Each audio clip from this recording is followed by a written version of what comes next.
Blowing bubbles is A, helpful, B, possibly of no help, C, fun for you and the shark, or D, distracting to the shark. In order to answer this question, let's locate its keywords, blowing bubbles, in the text.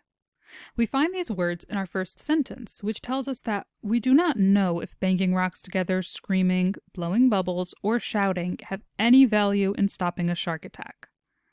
Based solely on this sentence, we can eliminate fun for you and the shark and distracting to the shark, as the sentence and the paragraph make no claim towards this. We're left with helpful or possibly of no help.